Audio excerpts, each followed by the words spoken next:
Once, in a place far away, there was a small village cradled between rolling green hills, with a river so clear you could see the stones on its bed.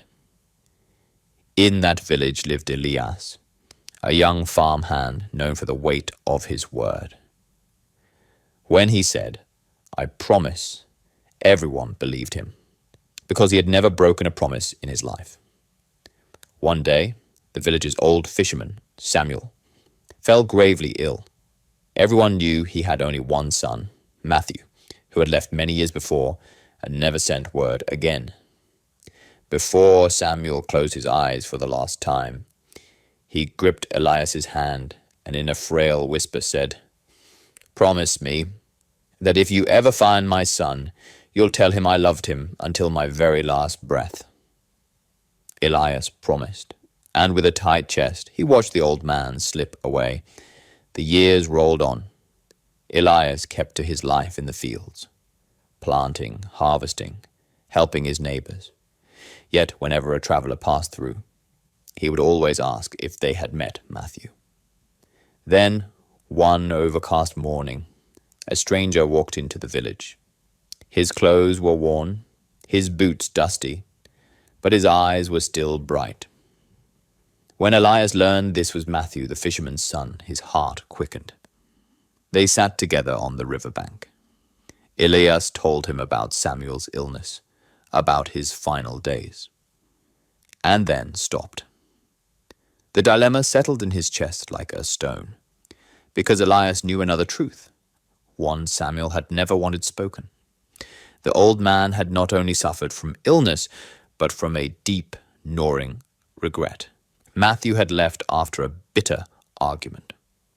On that final night, feverish and weak, Samuel had muttered harsh words about the wound he carried, but in his last lucid moments he had asked Elias to say only that he loved him, and nothing more. Now, with the son before him, Elias felt the full weight of that promise. Should he speak the whole truth so Matthew might understand the pain he had caused? Or should he honor Samuel's final wish to the letter, holding on to only what was beautiful?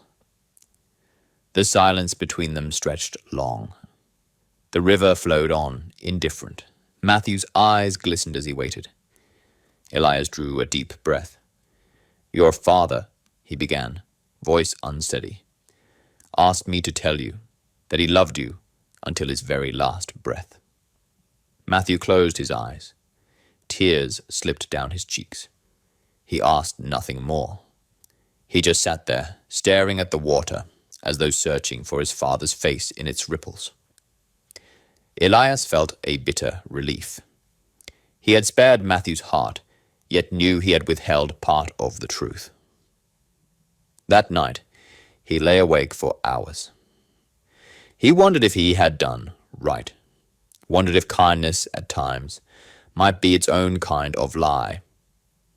Matthew never returned to the village, but he left Elias a fishing net, saying, "So you'll never forget that my father and I were reconciled, even if it came too late."